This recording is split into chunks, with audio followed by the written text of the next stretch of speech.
ਹੁਸ਼ਿਆਰਪੁਰ ਲੋਕ ਸਭਾ ਹਲਕੇ ਦੀ ਆਈ ਸਾਰੀ ਜਨਤਾ ਵੱਲੋਂ ਸ਼੍ਰੋਮਣੀ ਅਕਾਲੀ ਦਲ ਤੇ ਭਾਰਤੀ ਜਨਤਾ ਪਾਰਟੀ ਦੀ ਸਮੁੱਚੀ ਲੀਡਰਸ਼ਿਪ ਵੱਲੋਂ ਇਹਨਾਂ ਦਾ ਜੀ ਆਇਆਂ ਦਾ ਦਿਲ ਤੋਂ ਸਵਾਗਤ ਕਰਦਾ ਕਿ ਸਾਡੀਆਂ ਬਹੁਤ ਲੰਬੇ ਸਮੇਂ ਦੀਆਂ ਆਸਾਂ ਕਿ ਮੋਦੀ ਸਾਹਿਬ ਹੁਸ਼ਿਆਰਪੁਰ ਵਿੱਚ ਆਉਣ और साडा मार्गदर्शन करन असीं उन्हां दे विचार सुणीए और रीझां साडीआं पूरीआं होईआं क्योंकि असीं अपने नेतावां दे विचार सुनने आ उन्हां दा स्वागत करना है। इस करके सब तो पहला मैं बेनती करांगा श्री कमल शर्मा जी नूं ते मुख मंत्री सरदार प्रकाश सिंह बादल जी नूं कि पंजाब की शान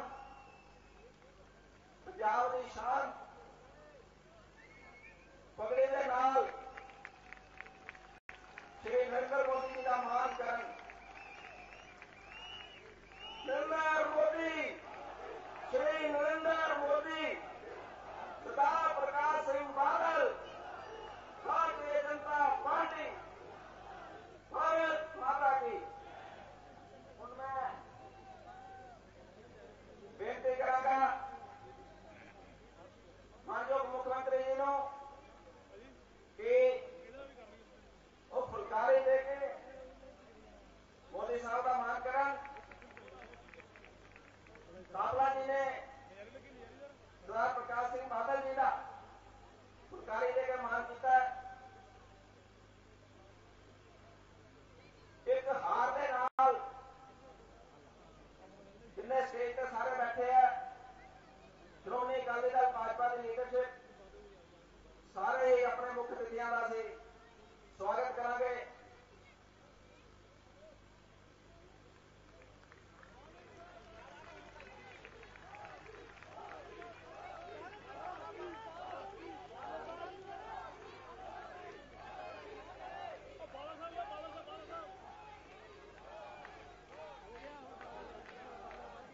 क्योंकि समा बहुत थोड़ा है तो मैं बेनती करांगा पंजाब के मुख्यमंत्री सरदार प्रकाश सिंह बादल जी को कि वो अपने विचार दें। उस तो पहला अद्धे मिनट में श्री सांवला जी समूह संगत को फतेह बुलाएंगे ते आए हुए साडे मुख्य मेहमानों का स्वागत करेंगे।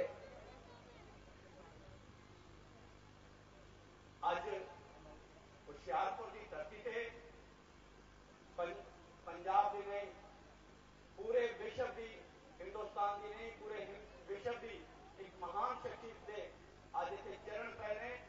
मैं उन्होंने हुशियारपुर के सारा हल्का निवासियों वालों उन्होंने धन्यवाद करना है और धन्यवाद करना है सरदार प्रकाश सिंह बादल जी का, कमल शर्मा जी का और सारे जिहड़े 9 हल्का के MLA साहबान, CPS साहबान, मंत्री साहबान, हल्का इंचार्ज का और तुहाडे सारिਆਂ ਵੱਲੋਂ ये आश्वासन भी देना कि असीं सारिਆਂ ने ये सीट लोक सभा जित के असीं नरेंद्र मोदी जी की झोली च पाउणी है और नरेंद्र मोदी जी के जिहड़ा 272 प्लस का आंकड़ा भी लग्या उस दे विच एक आंकड़ा हुशियारपुर का जोड़ना है और तुहाडा बहुत बहुत धन्यवाद। और नाल ही मैं निवेदन करना है सरदार प्रकाश सिंह बादल जी को कि वो आके सारी संगत के दर्शन करन। वाहिगुरू जी का खालसा, वाहिगुरू जी की परम सत्कारयोग भारत के थोड़े दिन बाद आने वाले प्रधानमंत्री श्री नरेंद्र मोदी जी, भारतीय जनता पार्टी के प्रधान कमल शर्मा जी इस हल्के तो पार्लीमेंट्री चोण लड़ रहे श्रोमणी अकाली दल ते भारतीय जनता पार्टी के साझे उम्मीदवार सांबला जी मंच से विराजमान श्रोमणी अकाली दल भारतीय जनता पार्टी के MLA MP मजर शख्सियता मेरे सामने विराजमान 9 हल्के तो आए सारे ही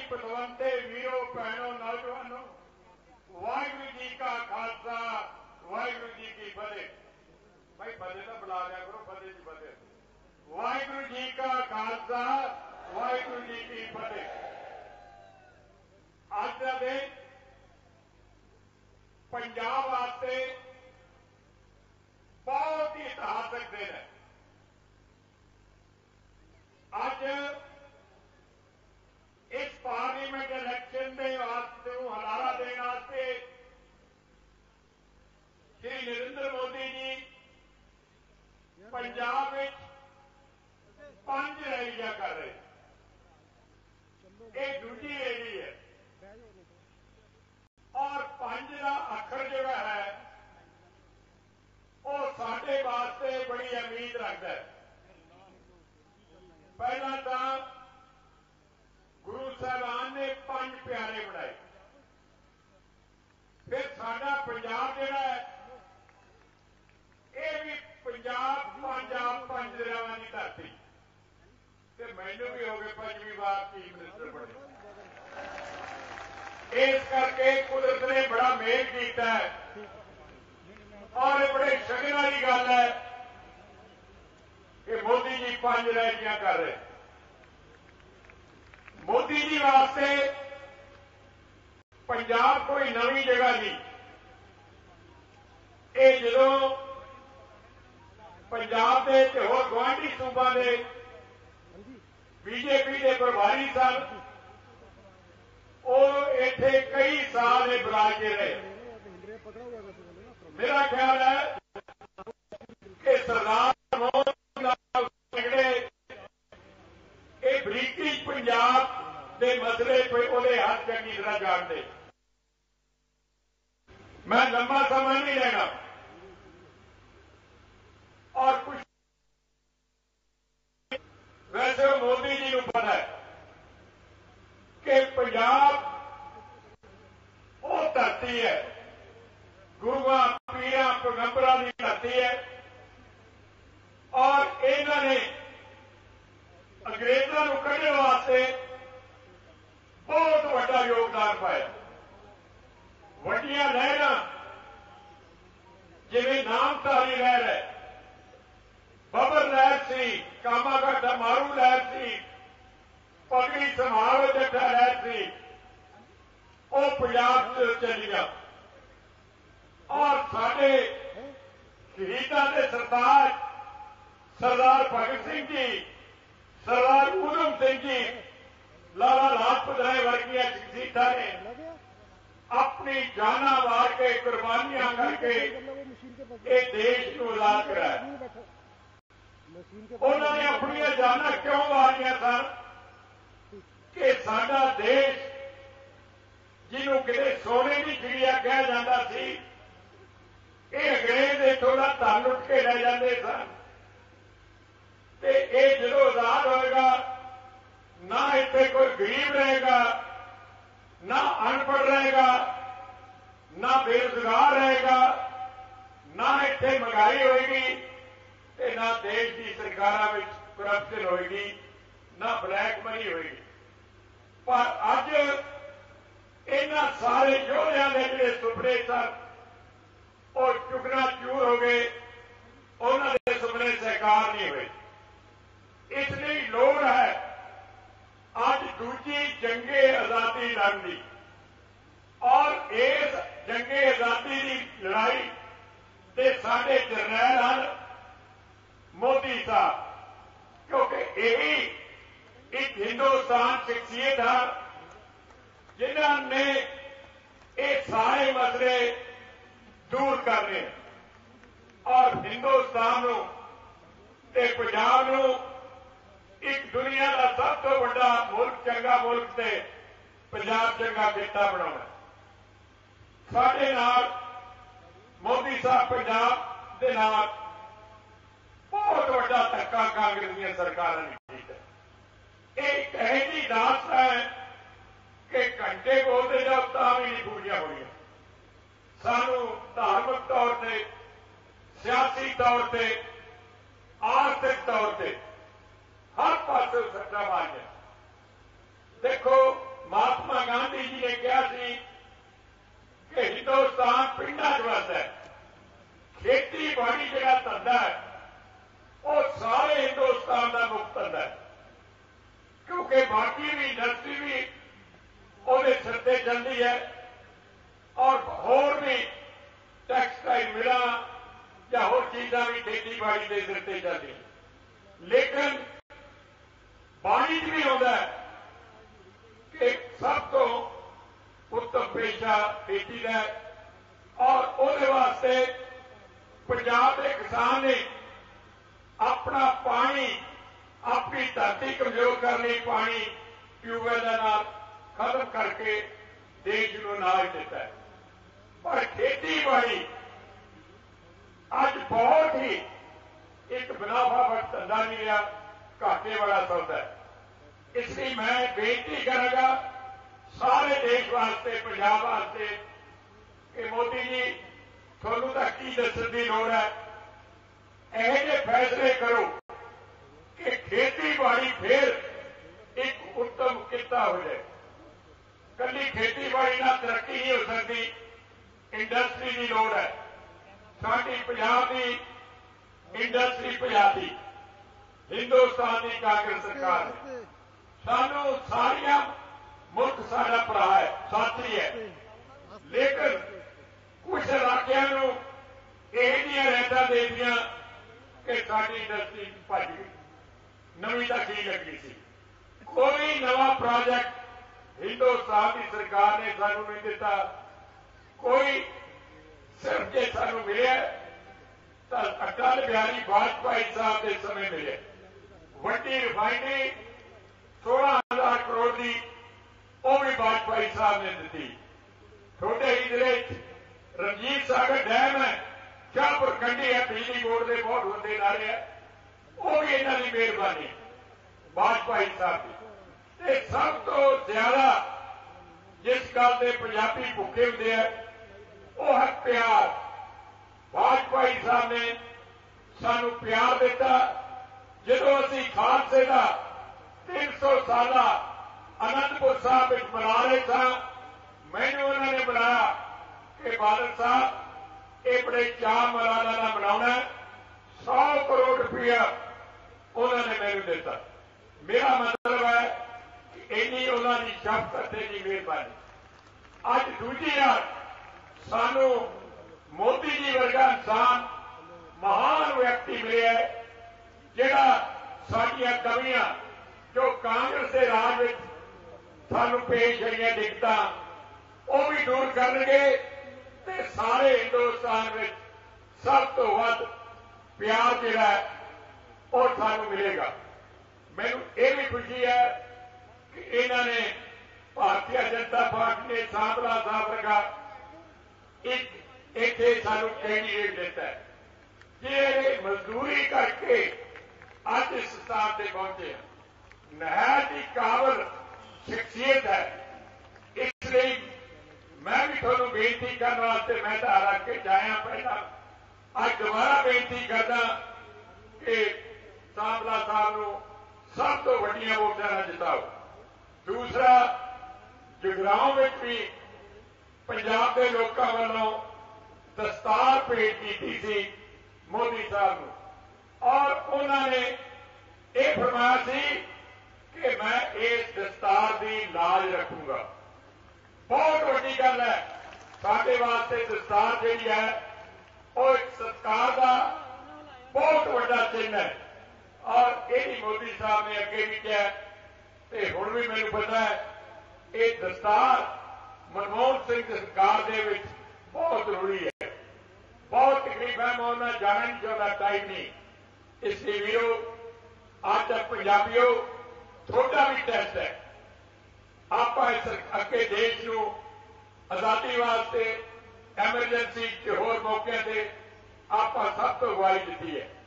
ਅੱਜ ਵੀ ਮੌਕਾ ਹੈ ਕਿ ਮੋਦੀ ਸਾਹਿਬ ਨੂੰ ਜਿਤਾਉਣ ਵਾਸਤੇ, ਮੋਦੀ ਸਾਹਿਬ ਨੂੰ ਜਿਤਾਉਣ ਨਹੀਂ, ਮੋਦੀ ਸਾਹਿਬ ਨੂੰ ਪ੍ਰਧਾਨ ਮੰਤਰੀ ਬਣਾਉਣ ਵਾਸਤੇ 13 ਸੀਟਾਂ ਆਪਣੀਆਂ 13 ਦੀਆਂ 13 ਜਿਤਾਓ ਤੇ ਮੋਦੀ ਸਾਹਿਬ ਦੀ ਝੋਲੀ ਪਾਓ। ਫਿਰ ਦੇਖੋ ਜਿੰਨਾ ਬੀਜੇਪੀ ਦਾ ਤੇ ਸ਼੍ਰੋਮਣੀ ਅਕਾਲੀ ਦਲ ਦਾ ਆਪਣਾ ਸੰਬੰਧ ਹੈ, ਜਿਵੇਂ ਸਕੇ ਭਰਾਵਾਂ ਦਾ ਹੁੰਦਾ ਹੈ। ਸਕੇ ਭਰਾ ਤਾਂ ਟੁੱਟ ਜਾਂਦੇ ਆ, ਲੇਕਿਨ ਸਾਡਾ ਰਿਸ਼ਤਾ ਘਿਓ ਖਿਚੜੀ ਵਾਲਾ, ਇੰਨਾ ਸਾਡਾ ਪੂਰਾ ਸੰਬੰਧ ਹੈ।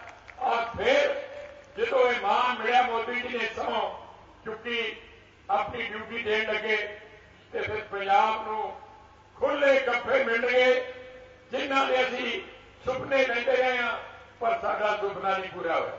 इसलिए मैं टाइम की कमी करके सिर्फ हाज़री लाउणा ते मोदी साहब का बहुत बहुत धन्यवाद करदा कि पंजाब नूं अपने शेड्यूल विचों समा कढ के इत्थे आए।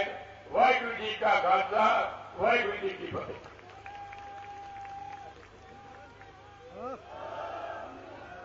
सरदार प्रकाश सिंह बादल जी का बहुत बहुत धन्यवाद।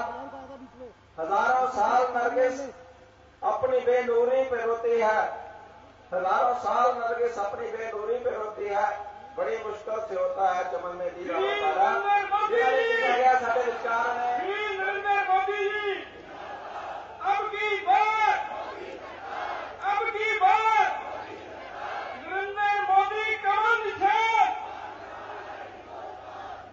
भारत माता की मंच पर विराजमान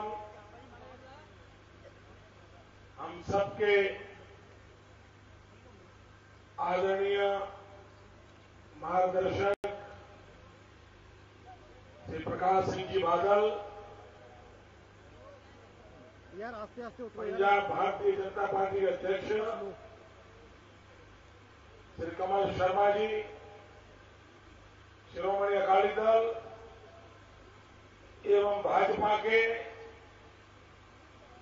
सभी वरिष्ठ नेतागण और इस चुनाव में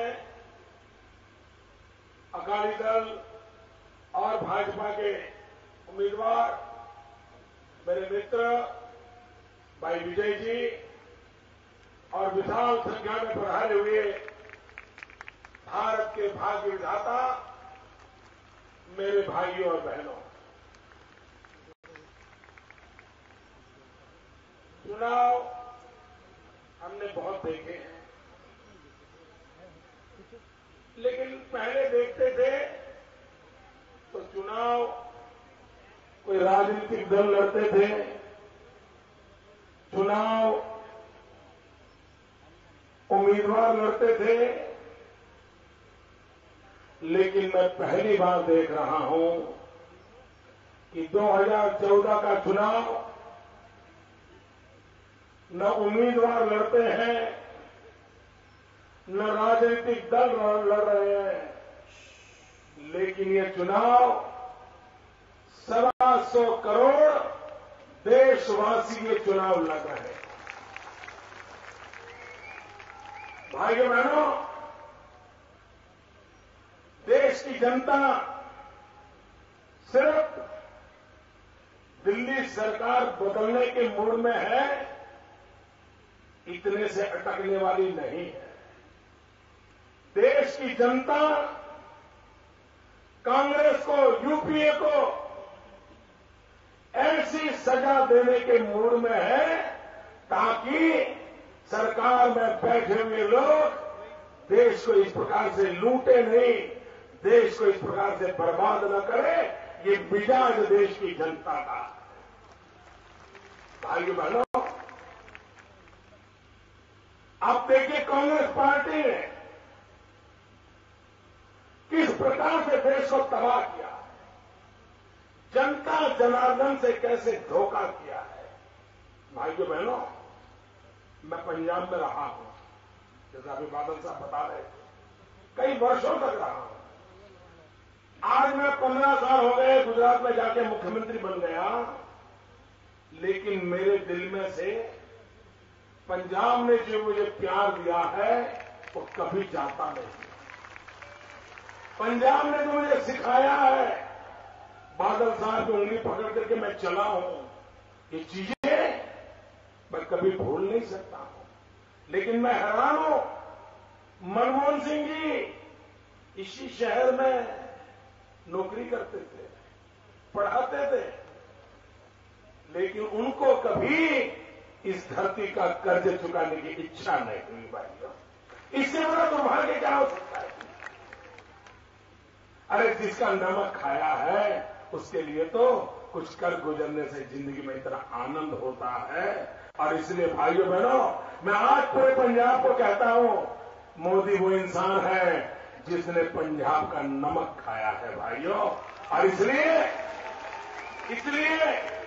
आपका मुझ पर उतना ही हक है जितना आपका अटल बिहारी वाजपेयी पर था। आपका मुझ पर उतना ही हक है जितना आपका बादल साहब पर हक है। भाइयों बहनों, मैं आपका हूं, आपके लिए हूं, आपके लिए रहूंगा, ये वादा करने के लिए आज आपके पास आया हूं। भाइयों बहनों, खोखले वादे बहुत हो चुके हैं, लोग वादों से तंग आ चुके हैं। अब देश को नेक इरादे चाहिए। और इसलिए भाइयों बहनों, मैं वादे नहीं, इरादे लेकर के आया हूं। मैं आपकी जिंदगी में बदलाव लेकर के आया हूं।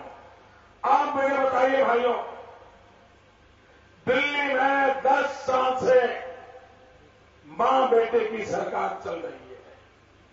आपके जीवन में कोई बदलाव आया? कोई बदलाव आया? आपका भला हुआ? किसानों का भला हुआ? भाइयों बहनों, सिवाय तबाही इन्होंने कुछ नहीं दिया है। सीमा पर ये सुरक्षा नहीं दे पाए और उसके कारण मेरे पंजाब की जवानी बर्बाद हो रही है। नशीले द्रव्य, यहां की माताएं रात रात रोती हैं, जवान बेटे बिगड़ रहे हैं। अगर सरहद पे भारत सरकार चौकन्ने रहती, बीएसएफ अपनी जवाबदारी ठीक से निभाती, सुरक्षा बल चौकन्ने रहते, तो मेरा पंजाब आज इतने बड़े भयंकर संकट में फंसा है, वो कभी नहीं फंसता। और इसलिए भाइयों बहनों, देश की सुरक्षाओं की चिंता ये हमारी प्राथमिकता है। भाइयों बहनों, हमारा किसान अनाज पैदा करता है, गेहूं पैदा करता है। क्या हमारा किसान खुद का पेट भरने के लिए पैदा करता है क्या? अरे खुद का पेट भरने के लिए तो 200-400 किलो भी अनाज पैदा हो गया, काम चल जाता है। किसान ये मेहनत खुद का पेट भरने के लिए नहीं करता है। किसान का मन करता है, वो जो मेहनत करता है वो अनाज गरीब के पेट में जाना चाहिए। किसान सोचता है, वो खेत में इतनी मेहनत करता है, कोई पशु पंछी भी भूखा नहीं रहना चाहिए। और किसान को उसकी मेहनत में से पैदा हुआ अनाज जब ऐसा कोई खाता है, उसके जीवन को धन्यता मिलती है, संतोष मिलता है। लेकिन भाइयों बहनों, मेरे किसान ने इतनी मेहनत की, लाखों टन गेहूं पैदा किया, अनाज पैदा किया, क्या वो गरीब के पेट में गया है क्या? क्या किसान ने मेहनत नहीं की? सब किया। लेकिन भाइयों बहनों, ये दिल्ली सरकार में इसकी योजना करने की समझ न होने के कारण मेरा किसान जो पैदा करता है, रेलवे स्टेशन पे भीगता है, गोडाउन की व्यवस्था नहीं है, खुले आसमान के लिए अनाज पड़ा है, बारिश आ जाए भीगता है, सड़ता है, चूहे खाते हैं और सरकार सोती रहती है। किसान वो देखता होगा, उसे कितना दर्द होता होगा। और भाइयों बहनों, जब टीवी पर, अखबारों में सड़ते हुए अनाजों के दृश्य आए, दूसरी तरफ भूखा मर रहा गरीब सामने आया, तो भारत की सुप्रीम कोर्ट ने आंख लाल की। सुप्रीम कोर्ट ने दिल्ली सरकार को तलब किया और दिल्ली सरकार को कहा, ये जो अनाज है कि गरीबों को बांट दो। भाइयों बहनों, ये मां बेटे की सरकार ऐसी अहंकारी सरकार है, इसने सुप्रीम कोर्ट की भी नहीं मानी। अनाज सड़ता गया, किसान की मेहनत पानी में गई, और बाद में इन पापियों ने क्या किया? ये जो अनाज था सड़ा हुआ, जो गरीब के पेट में नहीं गया, शराब बनाने वालों को 80 रुपए से किलो के दाम से बेच दिया। शराब बनाने वालों को दिया। मैं समझ नहीं पाता हूं भाइयों, गरीब के पेट में अनाज जाना चाहिए कि गरीब के पेट में शराब जाना चाहिए? भाइयों बहनों, तब जाकर के पीड़ा होती है कि ऐसी सरकार जिसे गरीबों की कोई परवाह नहीं है, किसानों की कोई परवाह नहीं है। आज ये इतना बड़ा रेलवे का काम है, ये सरकार का दिमाग कैसा है मैं बताता हूं आपको। मान लीजिए रेलवे स्टेशन पर सोमवार को कोई मार्बल दे गया कि भी हमारा मार्बल संगमरमर मुंबई पहुंचाना है, और मंगलवार को कोई किसान आकर के टमाटर दे गया कि भी हमारा ये टमाटर मुंबई पहुंचाना है। अब रेलवे को समझ होनी चाहिए कि सबसे पहले टमाटर भेजना चाहिए। कि वो क्या करते हैं? नहीं, पहले मार्बल आया था तो पहले मार्बल जाएगा, तुम्हारा टमाटर दूसरे दिन आया था तो अगली बार तुम्हारा टमाटर जाएगा। तो टमाटर को क्या होगा मुझे बताइए, क्या होगा? क्या किसान के जेब में पैसा आएगा? क्या हिंदुस्तान में रेलवे में किसानों को प्रायोरिटी की एक अलग व्यवस्था होनी चाहिए कि नहीं होनी चाहिए? किसान जो पैदा करता है, जहां भेजना चाहता है, उसको सबसे पहले प्रायोरिटी मिलनी चाहिए, तो देश भूखा नहीं रहेगा। लेकिन भाइयों बहनों, न इनको कोई व्यवस्था में सुधार लाना है, न उसमें कोई बदलाव लाना है। भाइयों बहनों, आज मिनिमम सपोर्ट प्राइस एमएसपी सब किसान को मालूम है, वो दुखी है, क्योंकि सरकार की मनमर्जी से एमएसपी तय होता है। कहीं 200 रुपया, कहीं 300 रुपया, कहीं 250 रुपया, और दाम तय होने के बाद लेते भी नहीं है, पड़ा रहता है। उसको बेचारे को बाजार में सस्ते दाम से बेच देना पड़ता है, किसान मर जाता है। भाइयों बहनों, भारतीय जनता पार्टी की आने वाली सरकार ने अपने घोषणा पत्र में लिखा है कि हम ये जो फूड कॉर्पोरेशन ऑफ इंडिया है, एफसीआई, जो प्रोक्योरमेंट का काम करता है, किसानों से माल खरीदता है, हम उसको 3 हिस्सों में बांटना चाहते हैं। इससे किसानों का कितना लाभ होगा आप जरा अंदाज लगा दीजिए। फूड कॉर्पोरेशन इंडिया के 3 टुकड़े करेंगे। एक का काम होगा सिर्फ किसानों से खरीदी करना, वही काम होगा। फिर वो लिपापोती नहीं कर सकता, नहीं मैं गया था, मैं लाया था, मेरे पास लोग नहीं है, टिकना नहीं, कुछ नहीं। किसान का जो माल बाजार में है उसको लोग लूट रहे हैं, उसको मिनिमम सपोर्ट प्राइस से खरीदो और उसका पूरा पैसा उसको मिलना चाहिए, ये उसके जिम में रहेगा। दूसरा डिपार्टमेंट अलग कर देंगे, उसका काम होगा ये जो खरीदा है उसको रखना कहां, वेयर हाउस कहां बनाना, कोल्ड स्टोरेज में कहां बनाना, इंफ्रास्ट्रक्चर का काम कैसे करना, उसकी क्या व्यवस्था होनी चाहिए, ये सारा काम ये दूसरा डिपार्टमेंट करेगा।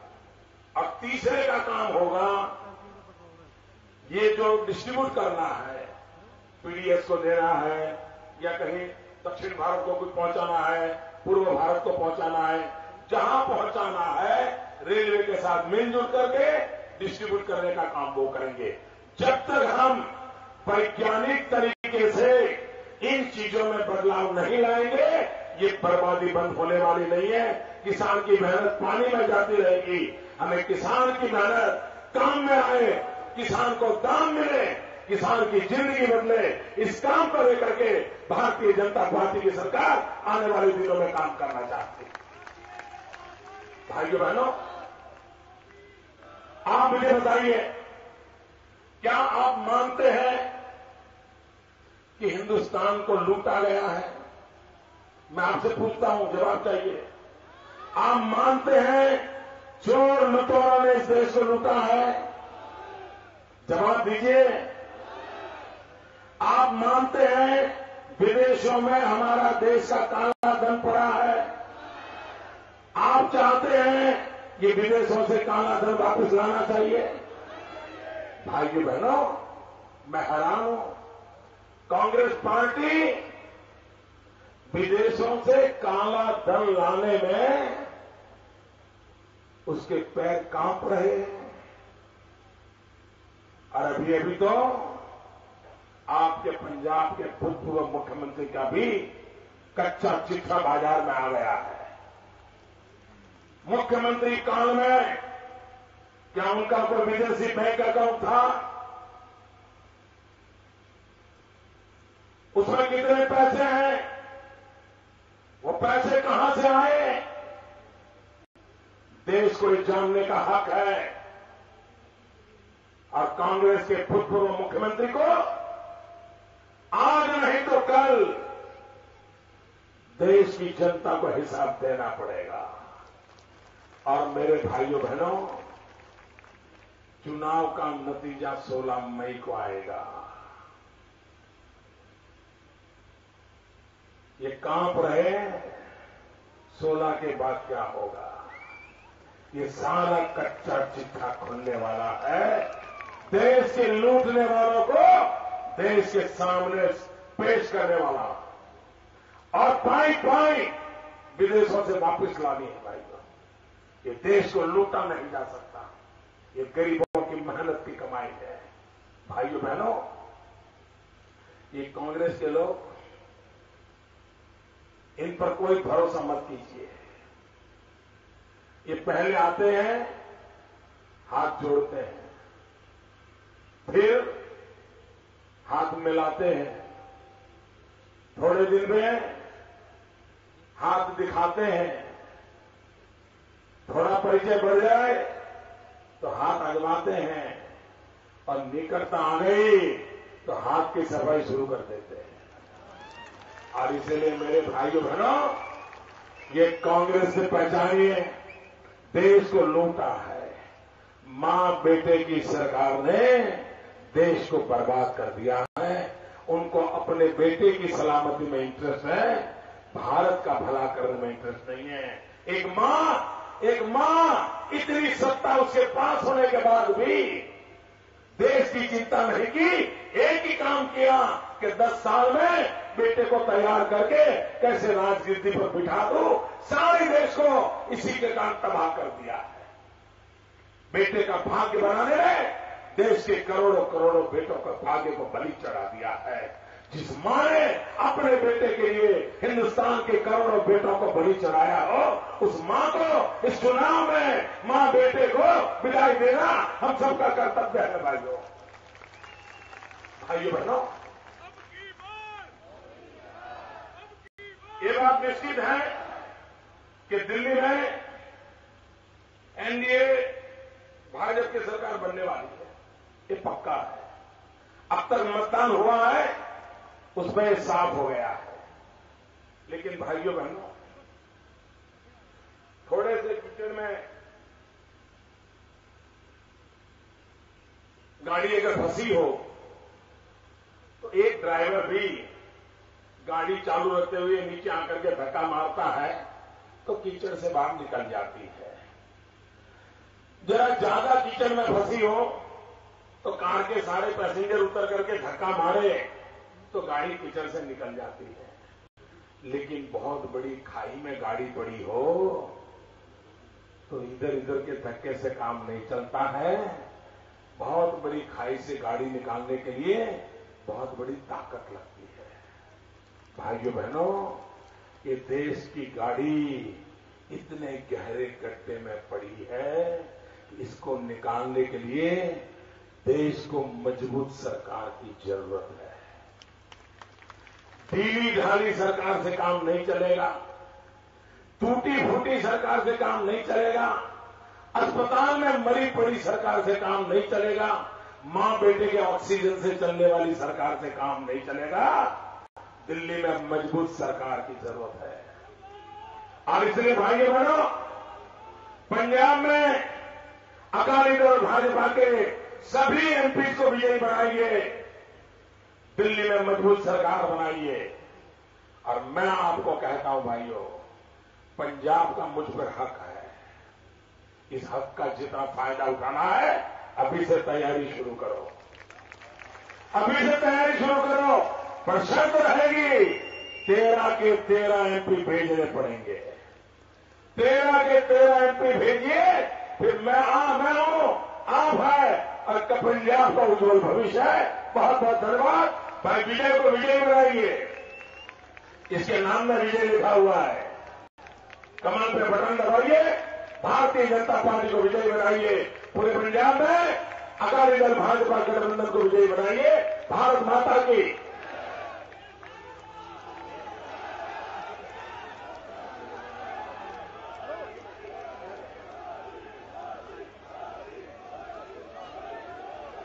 सावधान।